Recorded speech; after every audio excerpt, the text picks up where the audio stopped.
आज राम मेरे मन में भरो रे। आज राम मेरे मन में भरो रे। आज राम मेरे मन में भरो रे।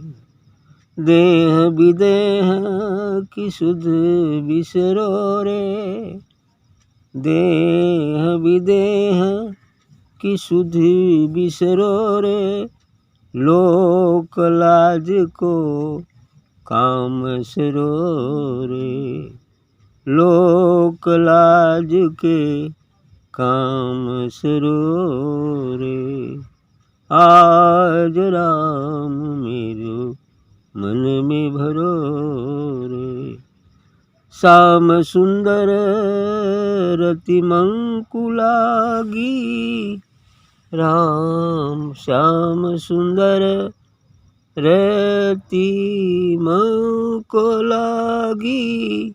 और कछो समझते नहीं रे। श्याम सुंदर रति मंकुलागी। और कछु समझत नहीं रे। आसन बासन सब ही भूल गई। आसन बासन सब ही भूल गई। रूप निरखते थकित रही रे। रूप निरखते थकित रही रे। प्रेम नीर आँखिया झरत। प्रेम नीर आँखिया झरत। रोम फरकते बूंद ढरे रे। रोम फरकते बूंद ढरे रे। मैं तो पिया को दरसी मगन भई। मैं तो पिया को दरसी मगन भई। मन माने को कैसे कहो रे। मन माने मुँह को कैसे कहो रे। अष्टभाव से गात्र गलित मेरो। अष्टभाव से गात्र गलित मेरो। नाथ जी ने चित हर लीनो रे। नाथ जी ने चित हर लीनो रे। केशव प्रभु से निकट मिल रही। केशव प्रभु से निकट मिल रही। जेल माही जैसे लवन गिरो रे। जेल माही जैसे लवन गिरो रे। जेल माही जैसे लवन गिरो रे। केशव प्रभु से निकट मिल रही। केशव प्रभु से निकट मिल रही। जेल माही जैसे लवन गिरो रे। आज राम मेरो मन में भरो रे। आज राम मेरे मन में भरो रे। अच्छा कहा है केशव जी ने। आज राम मेरे मन में भरो रे। वह राम रमता है सो राम जो घट घट में विराजमान है। जो कण कण में विराजमान है। वह राम आज मेरे मन में भी भर गए। यानी चारों तरफ वो राम ही राम हो गया। अर्थात जो है अब मन पवित्र हो जाता है तो उसमें राम ही तो भर जाता है ना। क्योंकि पवित्र मन ही साक्षात्कार कर पाता है ना। मैंने झील में जब लहर उठती है तो ऊपर चांद या सूर्य हो तो उसके जो प्रकाश पड़ता है उसका प्रतिबिंब तो लहरों में विभाजित हो जाता है, स्पष्टतः दृष्टिगोचर नहीं होता है। लेकिन वही झील का जल यदि बिल्कुल शांत हो तो ऊपर यदि पूर्णिमा का चाँद हो तो ऐसा लगता है कि पूरी झील ही चाँद बन गई।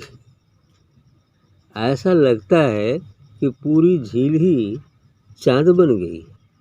माने वो प्रकाश झील से प्रस्फुटित होता है, परावर्तित होता है। ऐसी ही बातें ये जब मन विचार के अधीन है, मन में विचार उठ रहे हैं तो वो तरंग उठ रहे हैं। इसलिए सद्गुरु और परमात्मा रूपी जो चाँद या सूर्य स्वरूप है उसका फोकस उसमें आता तो ज़रूर है, लेकिन वह समझ में नहीं आता कि क्या है वो। लेकिन वही मन यदि विचार शून्य अवस्था में आ जाए तो वो हूबहू चाँद सद्गुरु व परमात्मा रूपी जो चाँद है वो पूर्णिमा का वो प्रस्फुटित हो जाएगा। प्रस्फुटित होगा तो भर गया कि नहीं मन, भर गया उस राम रस से, है ना। तो बस यही बात हो जाता है। तो कह रहे हैं कि आज राम मेरे मन में भरो रे, कि आज राम मेरे मन में भर गए। तो क्या हुआ, देह विदेह की सुध बिसरो रे। इतनी नहीं, देह भी भूल गया और हम विदेह हैं इसका भान भी भूल गए, है ना। अच्छी बात कहा इन्होंने कि देह और विदेह दोनों बातें भूल गई। भूलना ही मैंने विदेह होते ही जो देह या जो स्वरूप प्राप्त होता है वो तो स्वरूप हो ही नहीं जाएगा, तो विदेह का कौन ख्याल करेगा। अब तो जो स्वरूप है, जो पूर्णिमा का चाँद है उसका ख्याल करेगा। अब देह विदेह तो खत्म हो गया। इसीलिए कहा इन्होंने कि देह विदेह की सुध बिसरो रे, लोक लाज का काम करो। और उसके लिए लोक लाज का कोई काम भी नहीं रहेगा, क्योंकि अब उसका कोई काम तो है नहीं, लेकिन बस करुणा बस वो हर कार्य को निष्काम भाव से करते रहता है। जो कर्तव्य कर्म है उसके, जो धर्मानुकूल कर्तव्य कर्म है उसको धर्मानुकूल वो करते रहता है निष्कामता के साथ, है ना। ताकि ये संसार पहले से ही वो काम न छोड़ दे, क्योंकि उसने यही कहा कि वह एक आदर्श बन जाता है ना। अब उसको देख कर लोग आचरण करते हैं, आदर्श व्यक्ति का ही लोग अनुसरण करते हैं। यदि वो ऐसे ही छोड़ दे तो फिर लोग उसको ही देख कर काम छोड़ देंगे पहले, है ना। ऐसी ही चीज़ें, इसलिए और कुछ समझत न है। हाँ, श्याम सुंदर रनी रति मंग को लागी और कुछ समझत नहीं रे। करें कि तब क्या होता है, अब वो श्याम सुंदर उसका सद्गुरु से ही प्रेम लग जाता है। अब वो आत्मा में वसित हो गया तो आत्मा में ही रम जाता है। तो इसलिए कह रहे हैं कि श्याम सुंदर रति मंग को लागी, मतलब में श्री राम सुंदर से रति यानी प्रेम हो गया। और प्रेम होगा तो और कुछ समझत नहीं रे, तब और कुछ समझ में नहीं आता क्या कर रहे हैं। अब तो राममय ही हो जाता है, सदगुरुमय ही हो जाता है, गुरुमय ही चारों तरफ हो जाता है ना। ऐसी चीज़ें होती हैं, और कुछ समझत नहीं रे, कुछ भी समझ में नहीं आता। आसन बासन सब ही भूल गए, रूप निरखते थकित रहे। इतनी नहीं, अब वो आसन मुद्रा होता है ना, आसन बासन मैंने निवास ध्यान पूजा, ये बासन हो गया जिसमें हम बसते हैं, निवास करते हैं। तो कह रहे आसन बासन सभी बिल्कुल सब भूला गया। क्यों, ये रूप निरखते थकित रहे। माने यानी उस सदगुरु का उस दिव्य रूप को निरखते ऐसा लगता है कि थकान होती ही नहीं है ना, थकती ही नहीं, ऐसा रूप निरखते उसी में घुल मिल जाते हैं।